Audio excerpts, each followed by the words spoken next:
Muy buenas noches, bienvenidos y bienvenidas a este su espacio Late Night Show con Denise. Gracias por estar con nosotros esta noche una vez más. Yo digo como siempre que es la mejor forma de terminar la noche o terminar el fin de semana haciéndonos compañía. Esta noche te prometemos un programa pues interesantísimo. Vamos a hablar de un tema sumamente vigente que es la cirugía estética. Tantas mujeres quieren hacerse cirugía estética, pero de igual forma los hombres también quieren hacerse cirugía estética. Muchos pues por necesidad, otros pues por lujo, para lucir cada día mejor, hacerse un refresh en la cara, quitarse las arrugas, estirarse un poco los ojos. Todo eso lo vamos a hablar esta noche porque tenemos como invitado al doctor Rafael Báez, especialista cirugía estética, egresado de la Universidad de México, y estará con nosotros hablando de este tema. Además tenemos algunos trabajos importantes sobre el protocolo en la cirugía, cuáles son las problemáticas y cuáles son las recomendaciones de un especialista. Así que bienvenidos, gracias por estar con nosotros esta noche una vez más, y como siempre les digo, recuerda establecer contacto con nosotros a través de las redes, en Instagram, Facebook y Twitter. También lo puedes hacer a través de nuestros canales, del canal de YouTube. Ahí lo puedes hacer llegando, solo colocando Late Night Show con Denise, puedes acceder a nuestros programas. De vuelta con ustedes, y en esta parte pues quiero compartir un interesantísimo trabajo que hemos colocado bajo la lupa sobre la situación de riesgo a que se exponen adolescentes, mujeres en nuestro país en someterse a sistemas, a procesos, a procedimientos de cirugía estética no avalados por el instituto que los regula, o en clínicas donde esté garantizada la seguridad de las mismas, y que el procedimiento a que se vayan a someter sea el adecuado. Bajo la lupa, esta noche en Late Night Show, la cirugía estética en nuestro país.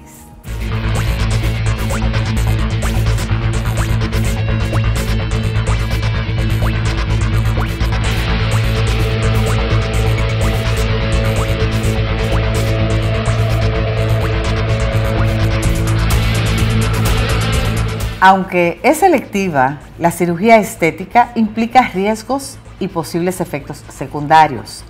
La Sociedad Internacional de Cirugía Plástica Estética Internacional anima a los pacientes que tengan previsto viajar fuera de sus países de origen para realizarse una cirugía plástica estética a revisar estas consideraciones previas de seguridad, ya que son extremadamente importantes.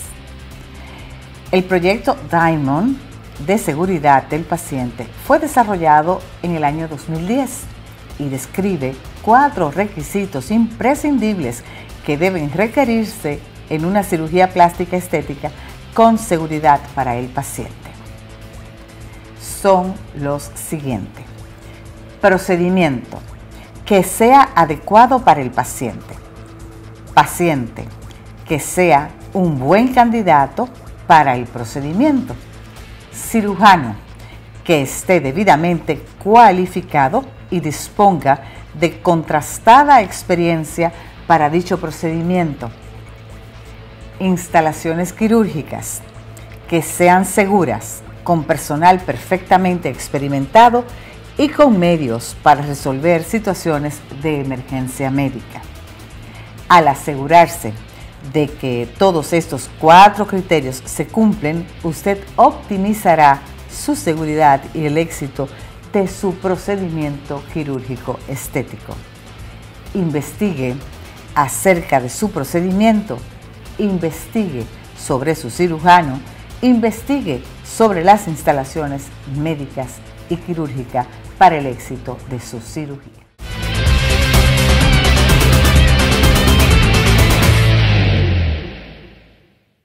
Definitivamente la cirugía estética no autorizada debe ser penalizada con el mayor peso de la ley. Penalizada. Múltiples mujeres han fallecido víctimas de procedimientos mal llevados.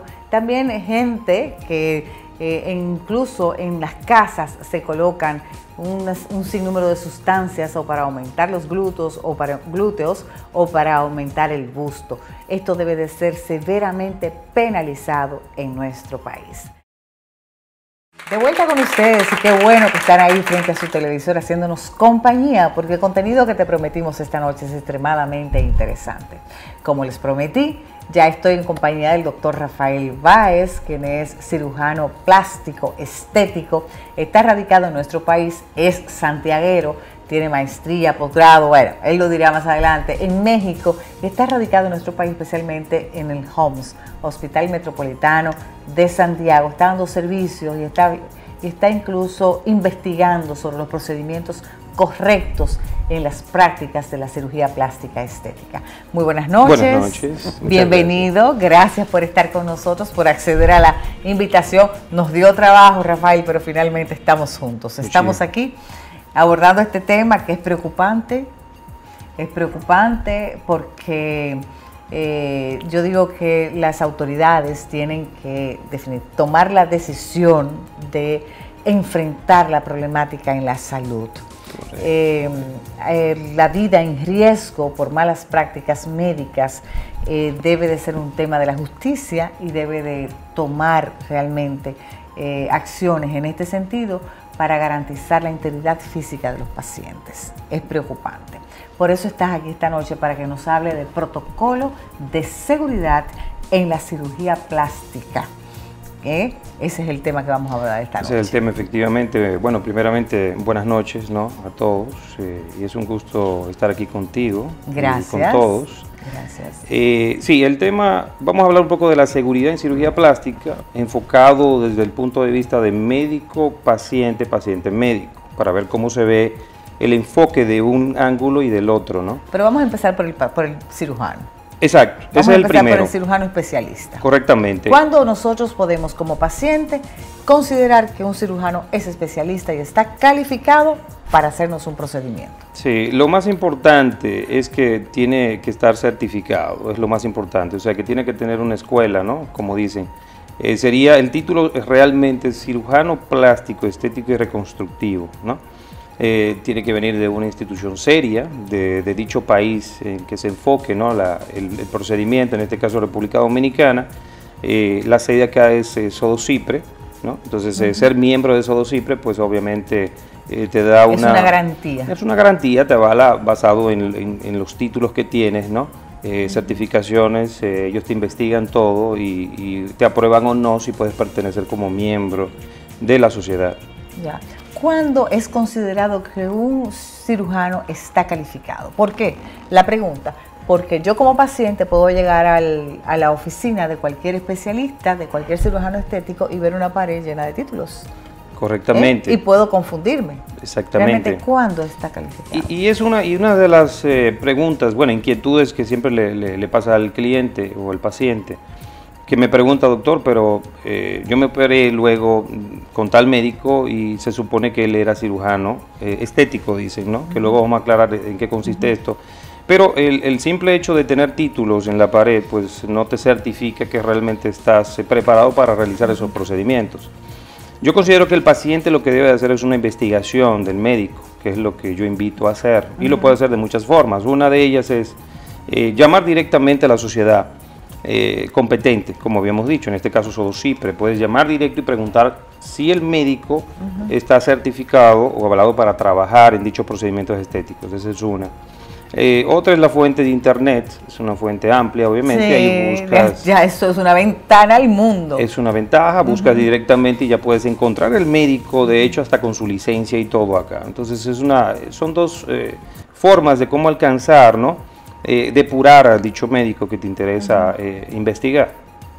Entonces, ¿qué otras cosas se pueden hacer? Esas son las dos más importantes, basado en cómo investigar al médico directamente, quién es el especialista. ¿Y cuáles serían los pilares fundamentales para uno como paciente agotar un protocolo de seguridad correcto a la hora de tomar una decisión de hacerse una cirugía? Correcto, los pilares son 4 generalmente. El que hablamos hace un ratito, que será que el médico, o sea, quién es el médico que te va a operar, el lugar donde te vas a operar, o sea, va a ser una clínica, una casa, un consultorio. Pues se puede operar en muchos lugares, como digo, una casa, que la preparan y la equipan para cirugía. El otro es... ¿Está siendo atacado eso por la sociedad? Sí, fuertemente, porque pues obviamente han ocurrido muchas negligencias médicas, vamos a decir aquí, porque hay médicos que imparten, ¿no?, la estética sin ser especialistas. Entonces esto pues incurre un daño psicoemocional también para el paciente. Además, son casas, como bien señalas, que no están debidamente equipadas para cualquier eventualidad, cualquier emergencia que se pueda producir en una cirugía, no están equipadas. Correctamente, o sea, debe de estar esto obviamente respaldado por salud pública, ¿no?, de cada país.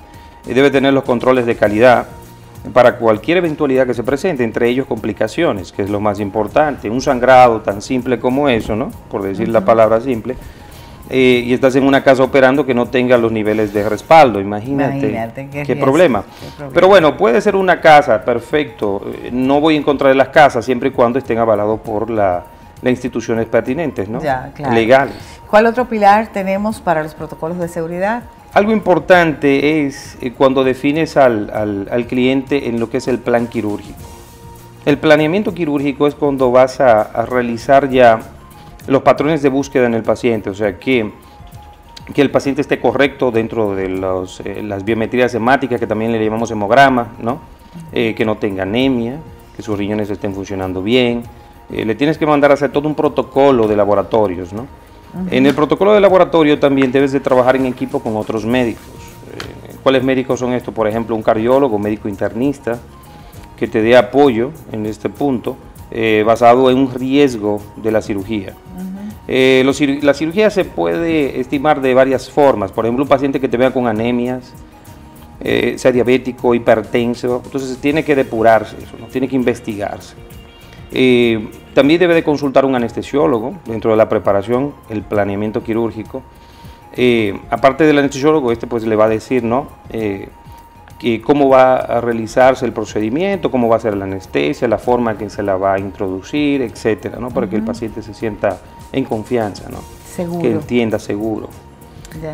Aparte de esto, en el planeamiento hay que investigar la parte metabólica del paciente, el paciente que te vienen desnutridos también, aparte de la anemia, en sobrepeso, paciente ¿Ustedes no operan sobrepeso?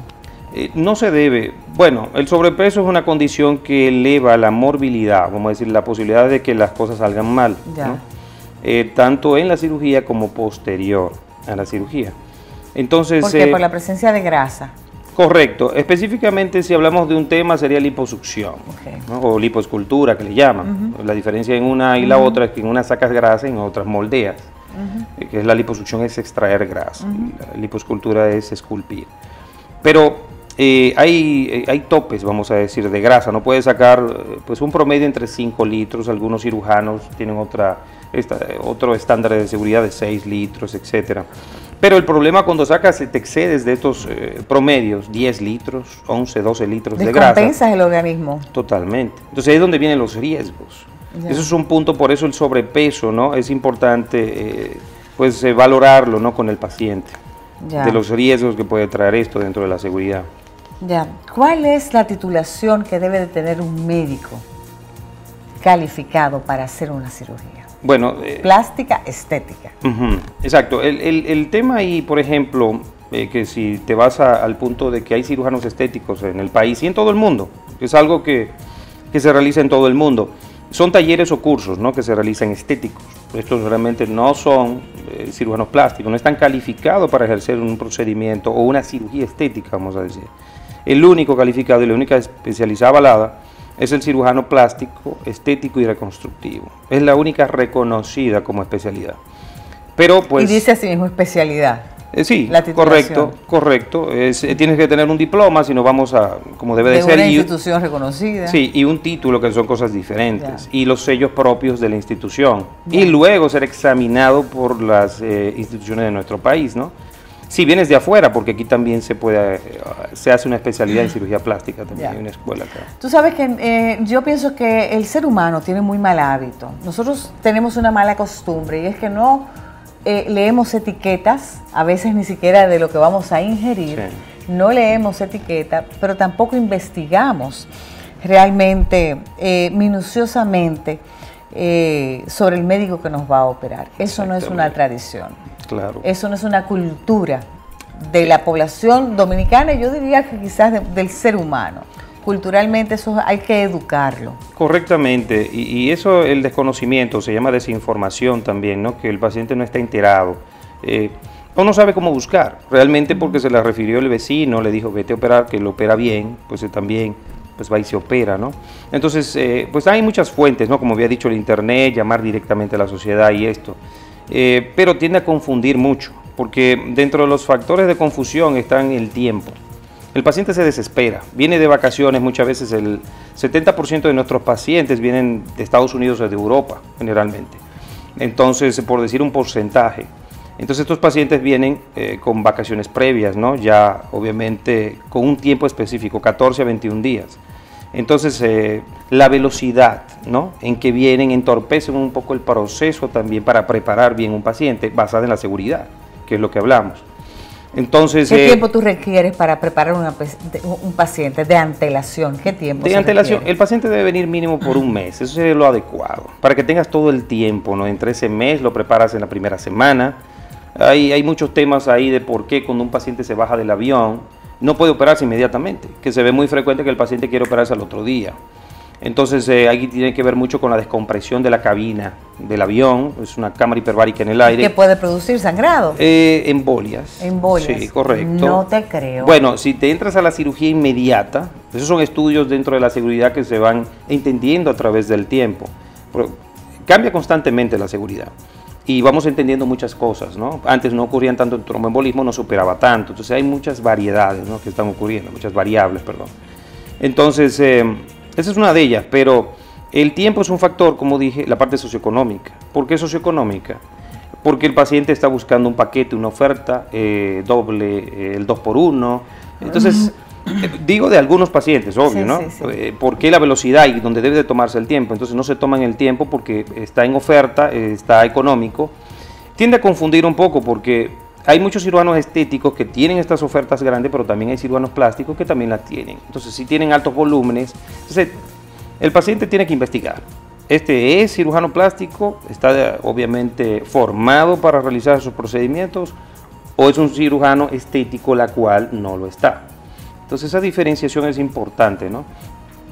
Aparte de esto, también la parte psicoemocional, el paciente que a veces llega a tu consultorio deprimida, tiene una fase psicológica donde quiere operarse, quiere cambiar su cuerpo. Que lo va a hacer quizás no por una decisión, sino motivado por un factor externo. Correcto, no, y es así, generalmente. Por un desamor, por una situación y es muy frecuente. De hecho, es una de las cosas que lleva a que este paciente lo haga y rápido, es carácter de urgencia muchas veces. Te sorprende que el paciente te diga, mañana mismo quiero operarme. Y a veces te confiesan, ¿no? Está atravesando por un divorcio. Entonces estas cosas sí tienen mucho que ver también la parte psicoemocional y eso le presenta un déficit a la seguridad. Y por último, ya dijimos la parte económica y pues hay otros factores, por ejemplo, la referencia que el paciente no ha tenido el tiempo, ¿no? Para investigar. El médico, como tú dijiste, o no sabe cómo investigarlo. Ya. Bueno, estamos conversando con el doctor Rafael Báez esta noche aquí en Late Night Show con Denise. Estamos hablando del protocolo de seguridad en la cirugía plástica estética. Seguimos conversando con el doctor Rafael Báez. Estamos hablando del protocolo de seguridad en la cirugía plástica estética. Y en esta parte que dejamos, ¿verdad?, en la parte anterior, un tema sobre la... sería importante investigar qué tanto opera el médico especialista. Correcto. Entonces, dentro de la seguridad, ¿por qué es importante que el paciente aborde este detalle, ¿no? Que le pregunte al médico directamente, le diga, doctor, yo me quiero operar los senos, ¿no? Entonces, ¿cuántos pacientes de cirugía de mama o de busto usted opera al año?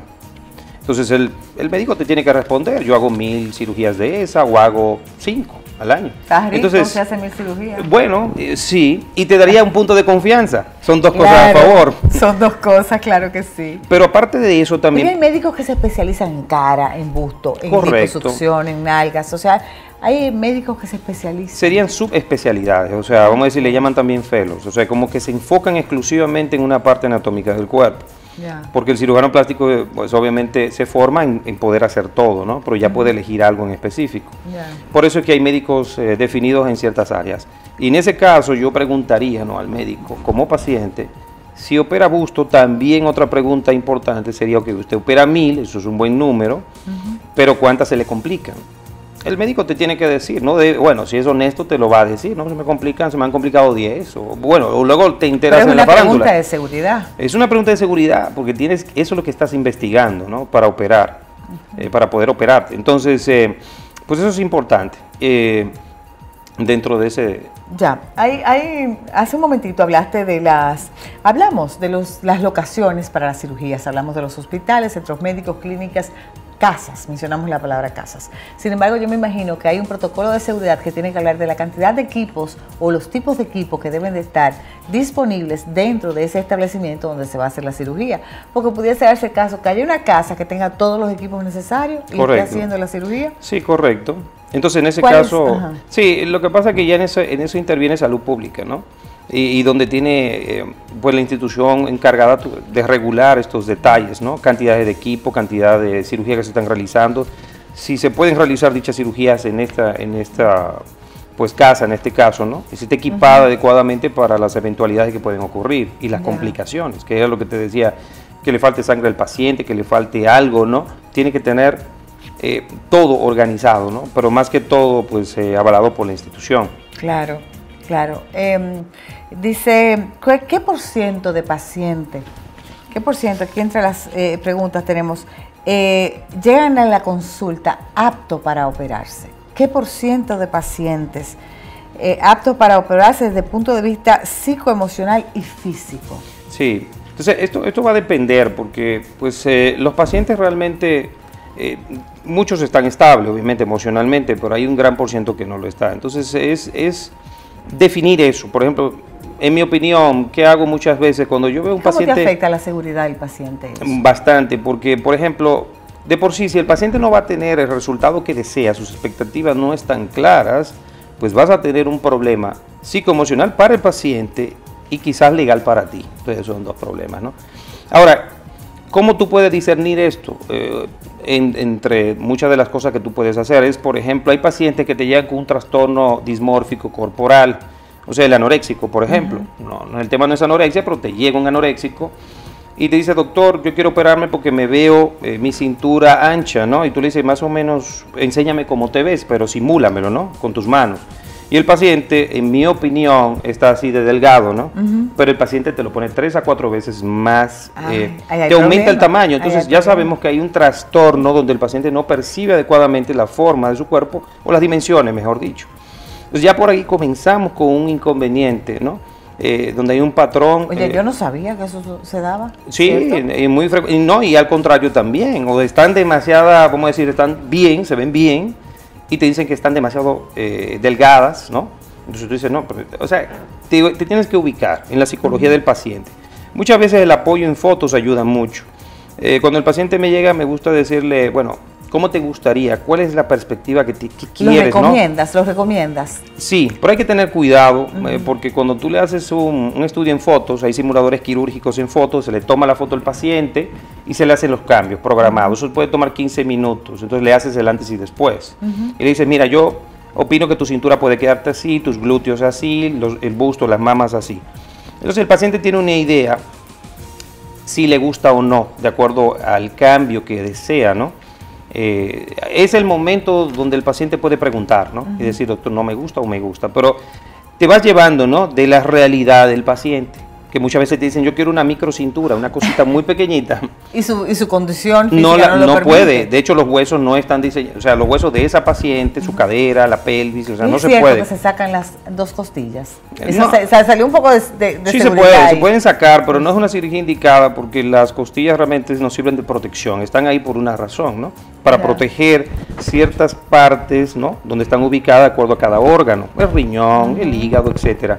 Cuando quitamos, como hay artistas que lo han hecho, las últimas que le llaman flotantes y estas cosas para verse más delgada, pues entonces incurre en un sistema obviamente de peligro.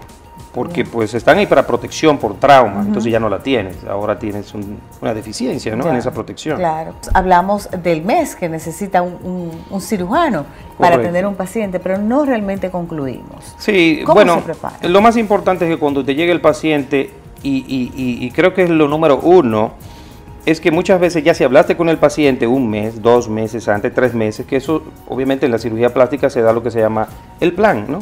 No es una cirugía de urgencia o emergencia, es una cirugía programada. Se le debe de brindar por escrito al paciente.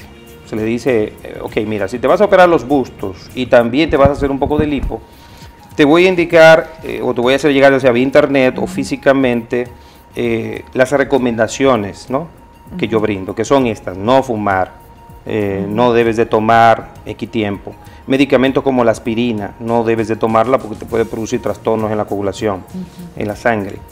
Hay productos naturales como la omega 3, que muchas personas toman, eso también produce discrasia sanguínea, problemas en la circulación, que luego se van a manifestar dentro de la cirugía o posterior en ella. Factor de coagulación sobre todo.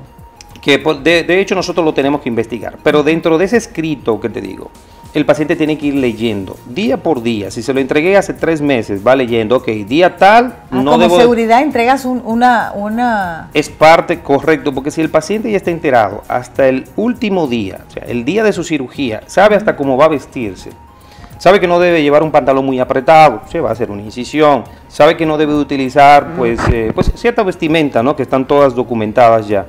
El paciente va más confiado, tiene que bañarse antes, o sea, hay detalles que deben de ser y son exigidos antes de una cirugía y que pueden ser preparados minuciosamente meses antes. Como el alcohol, sencillamente, o el paciente fuma. Y pues tiene que retirar el cigarrillo, vamos a decir, 1 mes o 2 meses antes, para que el paciente no se le contamine, no se infecten las heridas, entre otras cosas, ¿no? Hay una serie de condiciones que ustedes también como medida de seguridad toman en cuenta. Y es cuando hacen los análisis, las evaluaciones de los laboratorios, los niveles de anemia, de infecciones hormonales, hepáticos, renales, infecciones de orina, electrolitos. Háblame de esto. Sí, hay que hacer todo lo que se llama, yo le llamo screening, pero realmente son los patrones de laboratorios básicos, donde tienes que examinar cada detalle.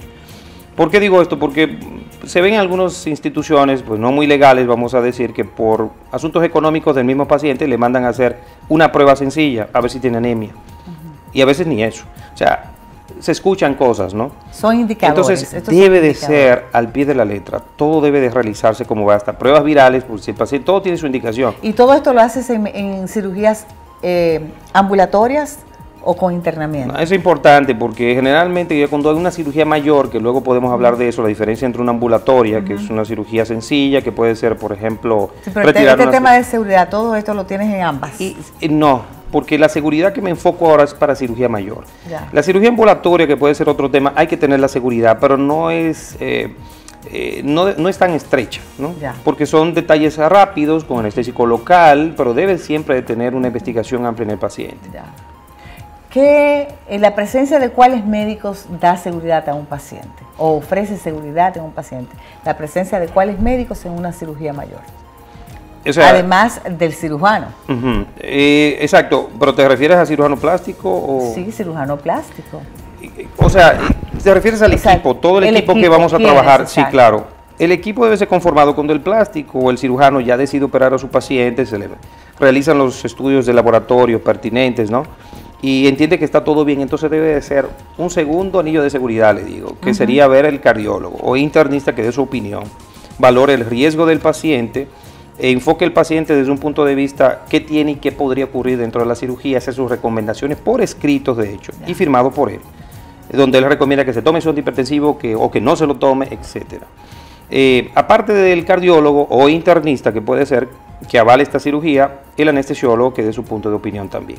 Se cita al paciente de igual forma, el paciente habla con el anestesiólogo y le explica los detalles de cómo va a ser el proceso dentro del quirófano, de acuerdo al punto de vista anestésico, ¿no? ¿Qué puede usar, qué no puede usar, las alergias, le explica todo. Entonces, el equipo está conformado, obviamente, luego por auxiliares, asistentes, circulantes, o sea, que influye mucho si opera solo a un médico que también opere con un equipo entrenado, ¿no? Por asuntos de velocidad y tiempo, porque el tiempo es importante, es un factor también de tomar en cuenta en la seguridad. No es lo mismo hacer una cirugía que tome una hora, estás anestesiado una hora, encamado una hora, te vas a tu casa probablemente al rato, que una cirugía que dure 8 horas, 9 o 10 horas. Mientras incrementamos el tiempo encamado el paciente, aumentamos riesgos. Ya. Y la palabra siempre surge con el tromboembolismo pulmonar, que es algo muy frecuente, y del por qué realmente se toca el tema de la seguridad. Porque es una de las complicaciones más importantes. ¿Verdad? Sí, a cualquiera le puede ocurrir. Vamos a hacer un colofón entonces para dejar a la gente completamente orientada en relación a las medidas de seguridad, de los protocolos de seguridad en la cirugía plástica estética. Perfecto. Un colofón sería hablar de que del paciente debe investigar sobre el cirujano. Correcto. Okay. Lo más importante es eso, primer lugar, ¿no? Okay. Segundo, el lugar. el lugar. ¿Dónde se va a realizar? ¿Dónde se va a realizar Hospital, la clínica, cirugía? casa, ¿dónde la van a hacer? ¿Dónde se va a realizar la cirugía? Ok. 3, que el paciente se encuentre apto, preparado para la cirugía. Ese punto es psicoemocional. Realmente él está o no está preparado, él sabe lo que quiere, sus expectativas, y que el médico esté totalmente claro de que entendió lo que el paciente quiere y sí se puede realizar, porque no operas todos los pacientes. Hay pacientes que no debes de operar. Okay. Es un juicio de un cirujano, bueno, es decir, sabio, ¿no? Y con experiencia, que sabe cuándo no operar. Es muy importante. Por Inteligente, es una decisión inteligente del médico. Sí. Inteligente. Debe de ser, por lo que te dije, el paciente... Irresponsable. Correcto, también. correcto. Es un acto de responsabilidad. Es responsabilidad más que todo, Sí. si te vas a... Ajá. Y lo otro es el plan quirúrgico. Exacto, que es lo que estamos comentando, que es cómo preparas a tu paciente. Ya. A nivel de que los laboratorios, los médicos que intervienen, o sea, todo el proceso, Ya. ¿no? Para llegar a este punto. Ya. Y que la preparación no depende exclusivamente del médico, ¿eh? No, el paciente. el enfoque de seguridad depende de los dos. Okay. Porque es como te digo, si no lee adecuadamente, si el paciente dijo, doctor, yo no sabía que podía tomar aspirina o no. No preguntaron. Algo muy importante en los Estados Unidos desarrollaron ya hace años, era una tablilla que se llama checking list, que es una lista de chequeo. Y es para eso, y que todo el mundo, el personal debe de tenerlo, porque el médico no puede tener la responsabilidad sola. La tiene el paciente, la tiene la enfermera, la tiene quien recibe, la tiene el asistente. Todo el mundo chequea su lista y revisa, usted lleva sus medidas de compresión graduada, chequeado, listo, se le pone una palometa. Usted se tomó la pastilla indicada, listo, chequeado. Entonces, eso le llaman el checking list. Entonces, todo el mundo está pendiente de una cosa. ¿Es la pierna derecha que se va a amputar o es la izquierda? Porque has escuchado a veces que le dicen, bueno, tenía un cáncer en la pierna derecha y le terminaron o testículo, etcétera. Bueno, eso es el checking list, para evitar ese tipo de errores, porque también se pueden dar, ¿no? No exclusivamente en cirugía plástica. Ya. Pero en sí. cualquier tipo de cirugía. Bueno, señores, esta noche hemos conversado aquí en Late Night Show con Denise, con el doctor Rafael Báez. Hemos hablado de protocolo de seguridad en la cirugía plástica estética. Gracias de corazón por haber estado con nosotros. Lo verán con frecuencia aquí con nosotros porque este es un tema que lo vamos a abordar de manera permanente. Ya lo sabe. Muchísimas gracias por invitarme. Gracias. Muy buenas noches. Rafael. Gracias de corazón. Seguimos a la parte final de Late Night Show.